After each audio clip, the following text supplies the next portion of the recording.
Hello, everyone, and welcome to the University of Iowa Ceramics Virtual Visiting Artist Interview Series. My name is Andrew Casto, and I'm here today with King Houndekpinkou from Paris, France, all the way from Europe today. King is a ceramic artist born in Montreuil, France in 1987. He is Franco-Beninese and presently is based in Paris, but works in France, Japan, Benin, and is a member of the International Ceramics Academy. His work's been regularly exhibited internationally at art and design fairs and museum exhibitions in Australia, Benin, Hong Kong, Japan, Morocco, Senegal, Spain, South Korea, and the United States. King, thanks so much for spending time with us today, and welcome. Thanks for having me. And I'm happy to be speaking to you again. Yeah, and for our viewers, King and I had a couple of shows together over the years and have known each other for a while. So it's really great to be able to connect this way in the midst of otherwise maybe less than fortunate times. It's nice to have a chance to catch up. I wonder if you might share a little bit with us just about how you got involved in ceramics. I know a little bit about this, but I think your story is super interesting, and I think Yeah, people would like to hear it. yeah, because things didn't start with ceramics. That's the funniest thing. It started with video games, and I will explain. So when I was younger, I think around maybe around 8, 10, I got into video games through my cousins and started playing, and I was really sort of like addicted to these, video games and stuff. And um, most of the games I was playing at were Japanese games made by Japanese gaming studios. So Zelda, Mario. I had the N64. I had, Nintendo consoles and everything. I was a big fan.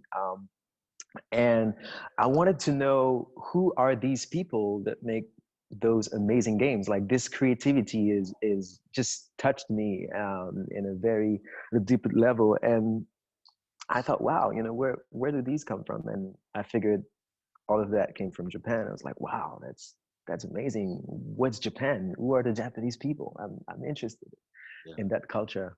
And so I started to read, learn a bit of, the language, the history, and very late. So fast forward to, so I was talking about when I was about maybe 10. Um, Fast forward to when I was about 24.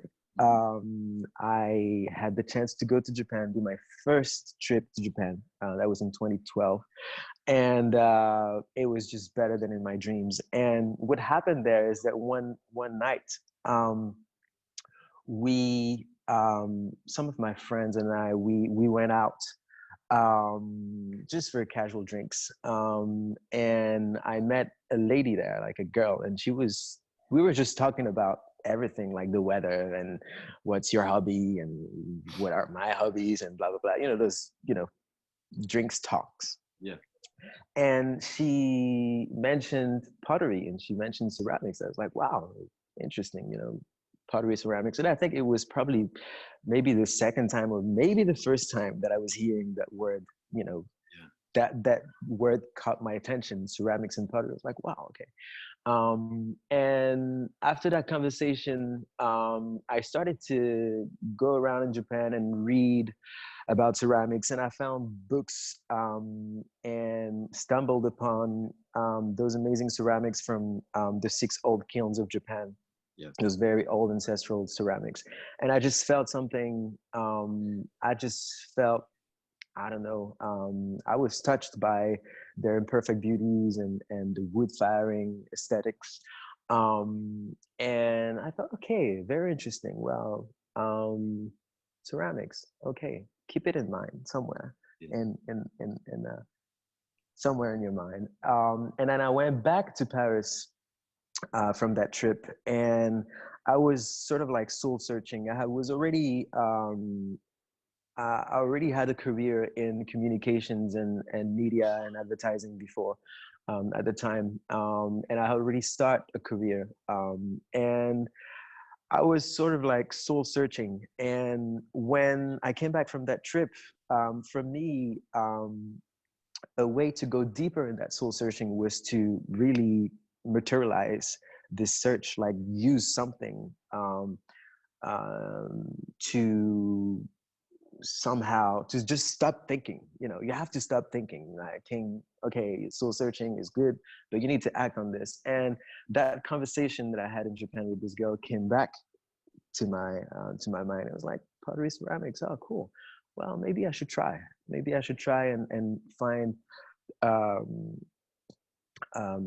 a workshop or somewhere where I could practice. And I found in Paris this Japanese teacher, Kayoko Hayasaki, and she had a gallery and also had a workshop in the basement of the gallery, and she was giving classes there. And I applied, and I started ceramics there, and that was my first time I started ceramics, and that's how I fell in love with the medium, and just it was almost as if he had awakened sleeping thoughts and sleeping dormant thoughts and feelings that were there for a long time, and just the clay revealed everything. And since then and until now, it's just I don't know, it just makes sense. It feels right.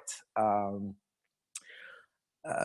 the dots connect, when you look back on your life and what you've been exposed to, or what you've been seeing, or the things you were attracted to when you were younger, and you look at what happened between that time and now, and you're like, oh yeah, well, that actually made sense. Oh, that's why I was reacting this way and this way. Okay. And the clay revealed all of that.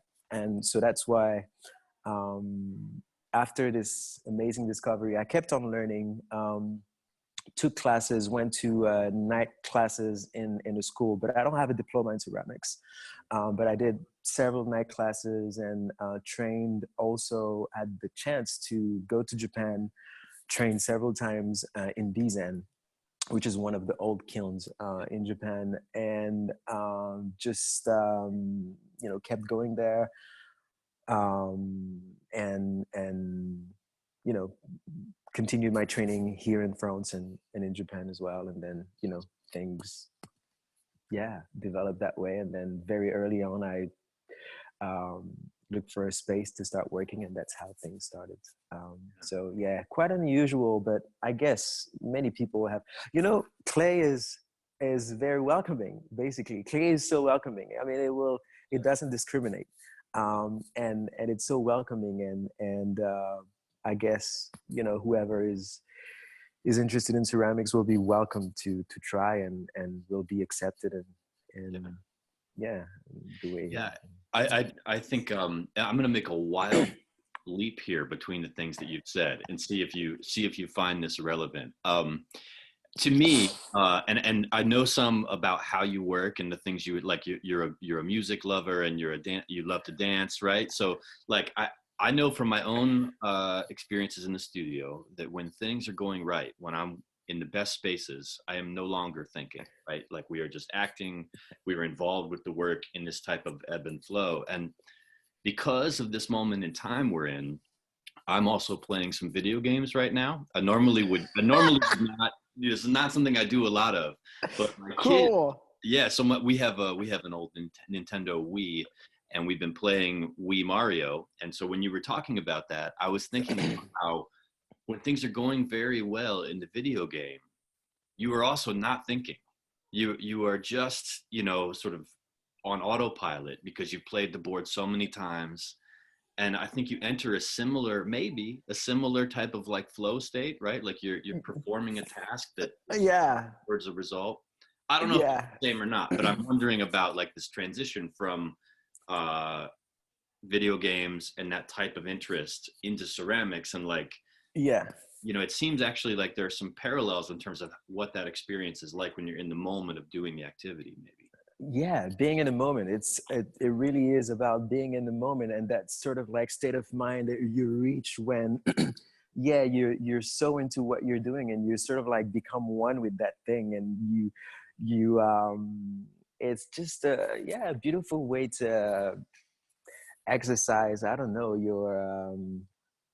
your dream muscle, or your I don't know how I can express that, but it's just it stimulates something beautiful in your brain and heart. And I don't know, I think people say video games are bad because they when it comes to violence, and people attribute it to video games and things.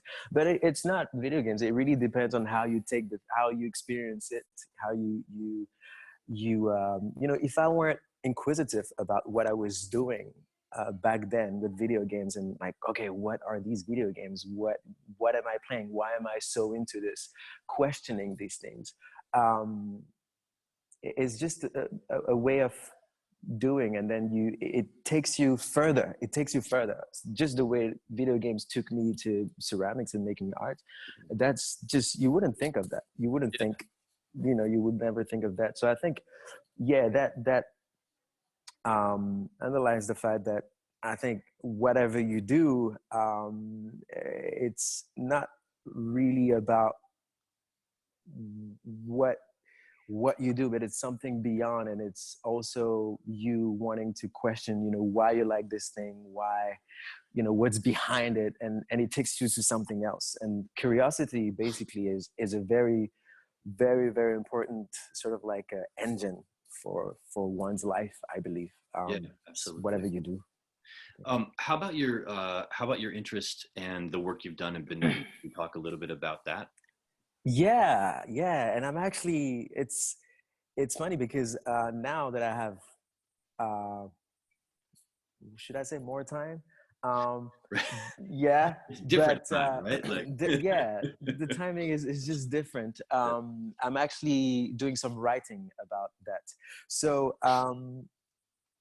just to say what this is about. So I have a project called Terre Jumelle. So in English, you could translate it by twin soils, or twin earths.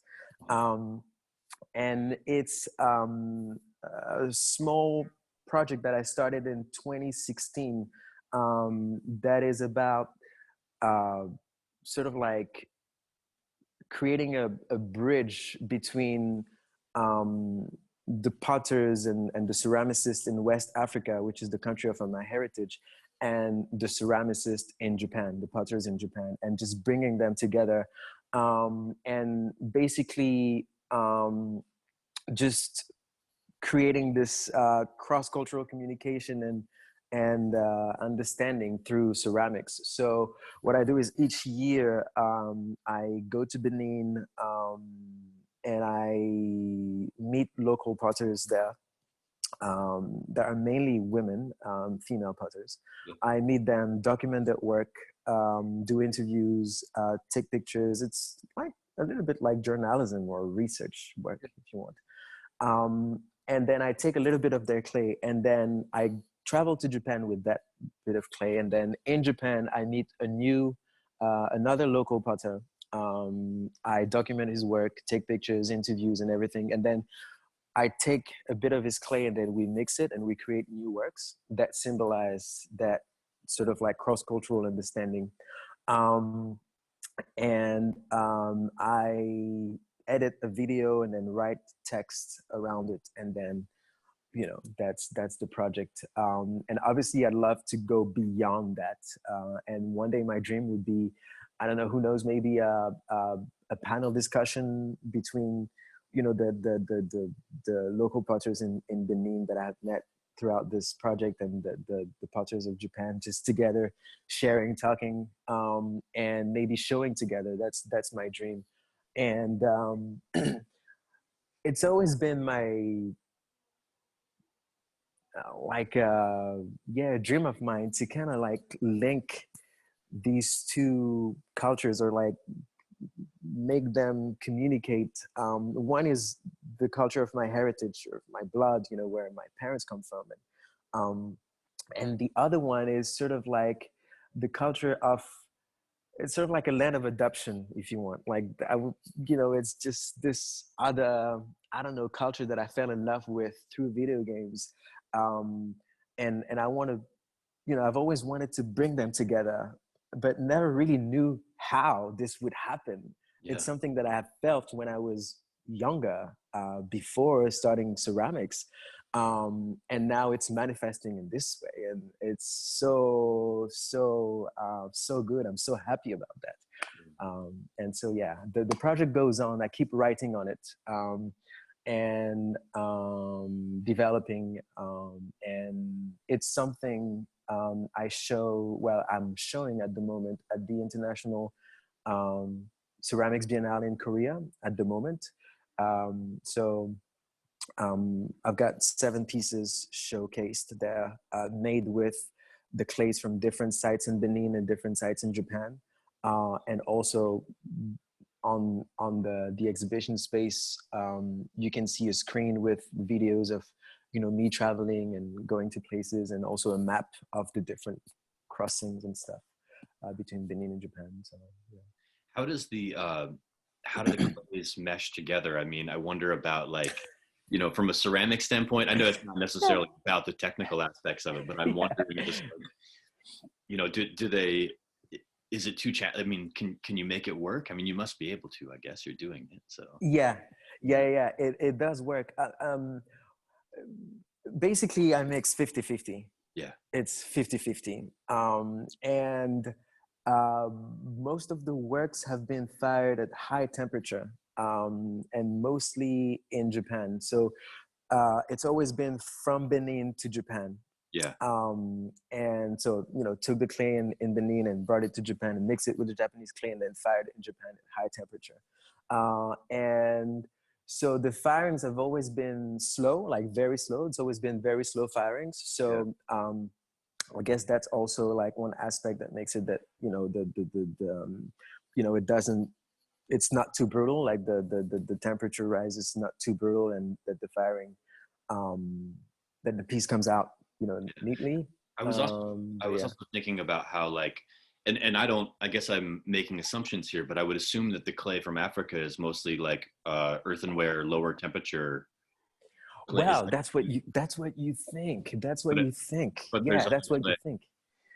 Yeah, that's funny Huh. because actually because I test the clay. So when I take the clay in Benin, I come back to Paris before going to Japan, and then I test the clay, and most of the clay that I've fired in my kiln and tested go up to 1200. 1200. Yeah, So yeah. Celsius, which for us in yeah, sorry, our no, it's fine. I just for thinking of my students who are going to watch this who only speak in Fahrenheit. cone 6 maybe. Yeah, I mean 1285 Yeah. Celsius is cone 10, right? Am I think I'm right about that. And for us, that's 2350. Cone Yeah. 6 is like 2232. So yeah, I Yeah. mean very hot, much hotter than than an Yeah. firing would be. So Yeah, that's definitely. amazing. But the thing is, in Benin and mostly in um, rural areas of Africa, like in the yeah, they mostly fire the works. Traditionally, it's fired in pit fire. It's pit Yeah, firing. right. It's open air firing. Yeah. Um, and yeah, but they fire at low temperature, but it can actually go much higher. And it's funny because, well, can I tell you a Yeah, little yeah, story? yeah. So right now I'm writing about this.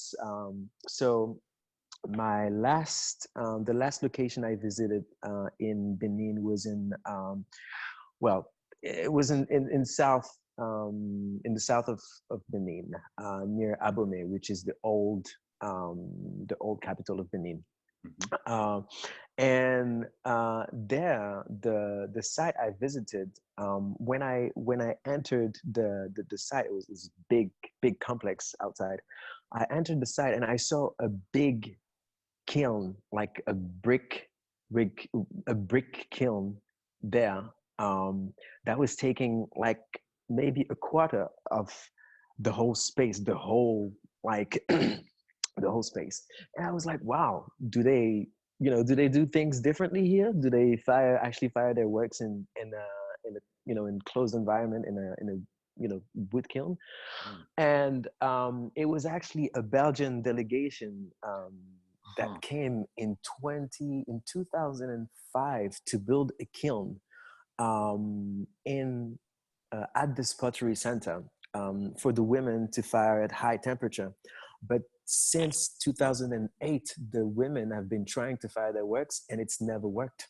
Oh. It's never worked because, well, I think you know that, but you cannot import, ceramics, firing ceramic techniques like that. You have to consider the environment. You have to consider the fuel. Like, what do they use to, what type of wood they use to fire their pieces. It's never worked. It's never worked, and that's one of the things I'm writing about in this. I call it the Terre Jumelle Chronicles, um, that I'm writing about, because that's an issue. That's a big issue. And now this huge kiln is there. It's taking like a quarter of the whole space, and they can't use it. They can't use it. They only use it for storage. Well, they use it, but for storage. But that's not the main purpose of a kiln, isn't it?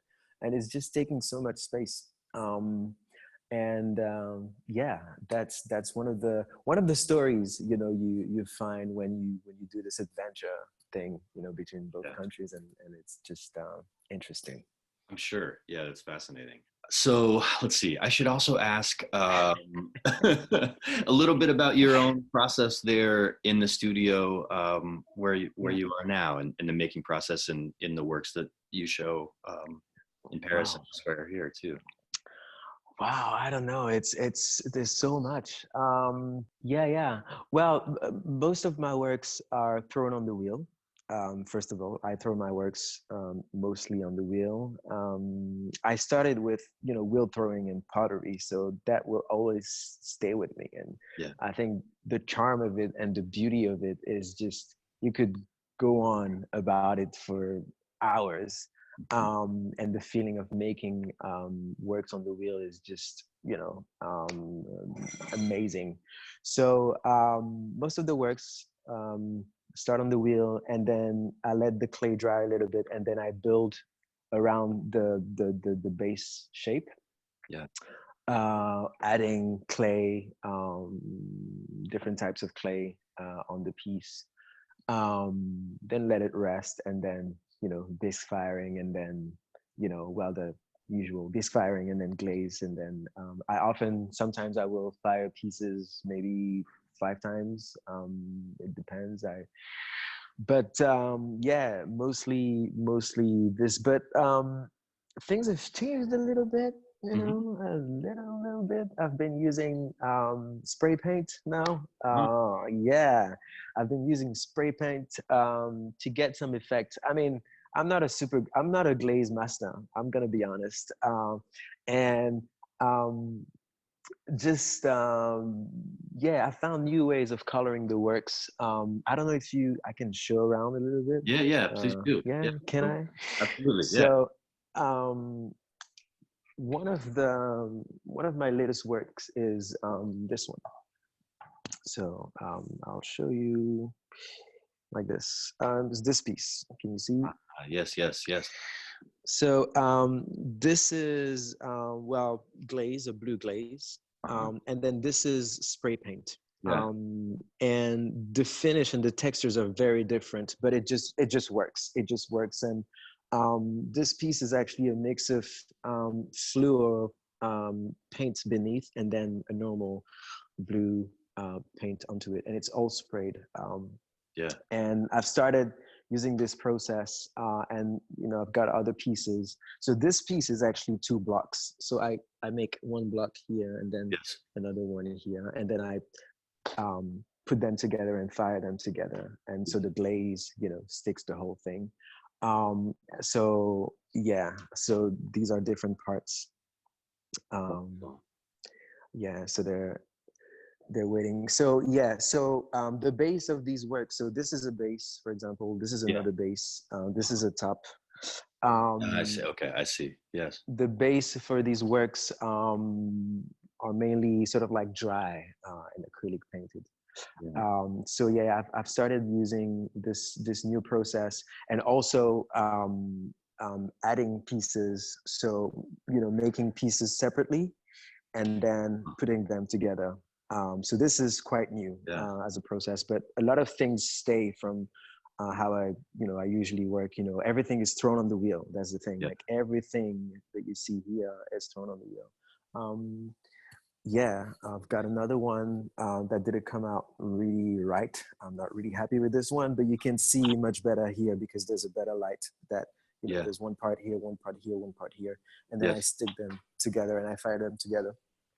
So that's quite new, and this is something new here as well. I smash my pieces and I try to create Yeah. something else out of it, because, well, how ceramics is, Yes. how it is, you fail so many times, and these are all, well, it's not failing, but it's just they get onto another life.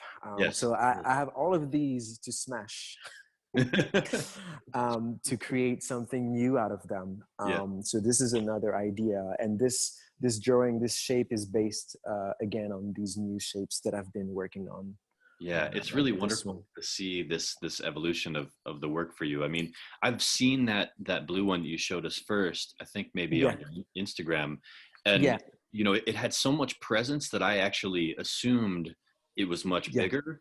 So to see it next to those and be able to see the scale of it is sort of surprising yeah, to me because I thought it was maybe 2 feet tall or like twice that big probably. yeah. Much bigger. Yeah. Yeah, but I really like seeing where the work is going and seeing these different sections being put together. I mean, you've done that, right? Thank Like you. in the past, the pieces have had kind of like a base and then a middle section and then sometimes this rounded area on top, like more like this a little bit. Yeah, those are Yeah, exactly. um so it's a really interesting extension of those things. Oh, thank you. Thank Yeah. you. And another thing I've started doing also is drawing. I I've always thought, no, Yes. the pieces need to, you need to give birth to your pieces on the wheel and have this kind of like, very romantic way of seeing the wheel. But Hmm. at some point I thought, well, I think drawing is actually good to put your thoughts, Yeah. like to let your thoughts rest and just put them on paper and just take time to draw the lines and just to chill a little bit. And it's also very relaxing. And actually I've started doing this. I'll get back to my seat. Hello. Try. I've started doing this after. So recently, I've been watching a documentary on Miyazaki. You know Miyazaki, Hayao Miyazaki. Yes. He Japanese Animator. animator, yeah. Yeah. And I would watch him drawing and oops, sorry. I would watch him drawing and talk about his work, and just this way he had of being relaxed and you know the way he was putting his thoughts onto paper. I thought that was very interesting, and I wanted to try that too. So yeah, that's something I've added to my process. But I do this for specific pieces, I guess, and also just to relax. It's all very figurative drawings. Yeah. So yeah, I have a similar, I don't know, way of thinking with drawing, and it sounds like to me you're saying that like the drawing came later in terms of your sort of evolution as an artist, and like you, like I also was not from sort of like I don't know a traditional fine arts background. I mean, yeah, I didn't start taking ceramics classes until like the end of my undergraduate in college. I yeah, was 22 or something. And so I never was someone that spent a lot of time drawing still lifes or articulating ideas that way. And I had to learn yeah, in the opposite. Like I learned to throw things on the wheel and then I learned how to draw the things that I wanted to throw. exactly. And it's really, and now I use it as a way to plan, but it came second for me. Yeah, But yeah, yeah, exactly. I love seeing those images of the things you're thinking about up on the wall. Thanks for sharing those with us. Oh, you're welcome. I can show more. I mean, there are a lot of pictures, um, and they're all inspirations or things I like, whether it's music, whether it's whatever historical figures, and they're all linked with like a thread, a white thread, no, a red thread. So Yes. I can show you again. Sorry, it's gonna be a bumpy conversation, maybe. No, it's good. It's Um, good. but I see, didn't see the thread so before. I see now. Yes, yes. yeah, so there's so these are, well, there's a lot of stuff. Yeah. Jomon ceramics. Yes. This is Carl Gustav Jung, famous psychologist. Yes. Um, there's pictures of voodoo altars in Benin. Uh-huh. Um, and yeah, and so all of these pictures are linked because I see everything is things have connections with one another. Like everything is connected. I Yeah. totally believe everything is connected. Um, just like the way video games for me is connected to ceramics, and Yes, you would right. never thought of it. But for me, this is the connection these two things have, and it's the same with everything in life. It's all about perspective, Yes, basically. yes, right. My perspective of things. Um, and yeah, so all these threads. There's George Orr. For me, George Orr is connected to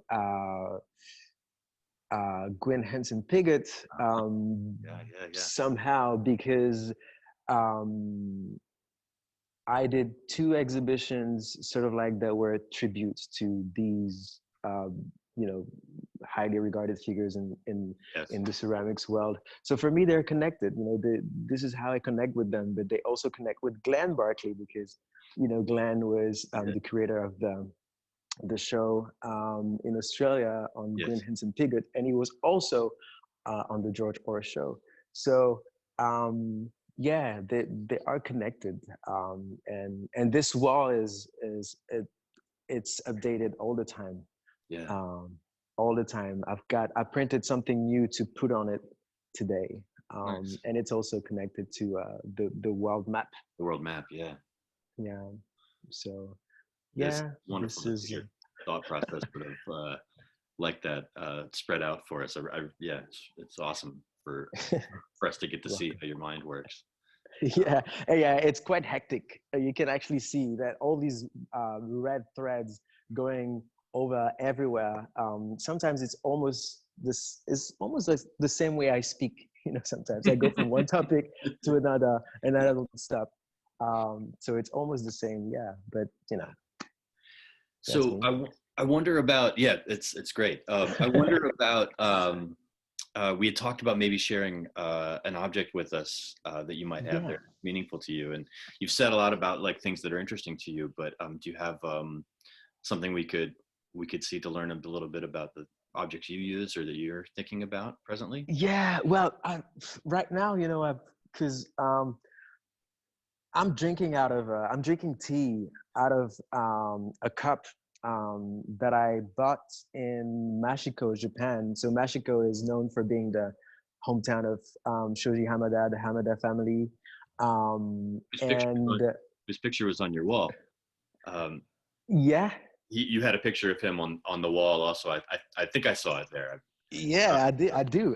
I have a picture of Sotsu Yanagi, Bernard Leach, and Shoji Hamada all Yeah. together, and I have these pictures, and yeah, and I got this piece in Mashiko. I think that was my second trip to Japan, and I got it there. And yeah, I drink out of it quite often, and it's a beautiful cup. It's a very beautiful cup. Um, and yeah, that brings back a lot of great memories, especially in times when you can't travel much. Yeah. I was actually meant to be in Korea and Japan and China. Like, just I was meant to fly last Sunday, but everything got canceled. But that's all good, and that's also a way for me to travel and think of, um, the people I've met throughout, my travels, and just yeah, about the I don't know about this specific connection I have with Japan and just ceramics, and it feels great to drink out of it. So yeah, the thing is, so I also I've I've stopped making cups and bowls and stuff. It's not totally. I still do stuff for me and just I've just made plates this week. Aha. Yeah. See, for my house, but not for sale or anything because I I've other people are better at doing this than me. I'm like, you know what? I'm good at doing other things the way I do them, but other people are much better at doing cups and beautiful cups and stuff. And I'll just get it from them and drink out of it and keep it. But so I prefer to drink out of friends' cups or stuff like this, but not mine. I don't know. This just sometimes is I don't know feels strange. But mostly because other people's cups are much better. Well, that's Really. that's part of the joy of like getting to use ceramics, right? You can sort of communicate with your friends this way on a daily basis, Exactly. reminisce Exactly. about these things. Yeah. Well, Yeah. it's been really great to have you with us, King, and I really I'm appreciate. so happy, Um, so happy you reached out and asked me to be part of this. I'm really happy, and I yeah, these are special times, and it's so good to connect. You're in America, I'm in Paris. You know how wonderful the internet is. It's just cool, and the other students can also I don't know see this and maybe I don't know have maybe- new ideas yeah, yeah. and we Where can connect also with the students if they want to send messages or whatever. wonderful. Um, that'd be cool. Um, is the best way where is the best way for them to find your work right now if they want to see it? Your website or Instagram, or I can post Yeah, these links at yeah. the video. So So Instagram and my website. Yeah, Instagram and my website. That's all I have right now. okay, So my website is all the W's and my name and surname .com. yeah, So that's it. very good. Yeah. Okay, well, King, thank you so much, and we wish you well, and we appreciate your time Thank today. you. Yes, Thank you for having me. Thank you very much. Take care. you too.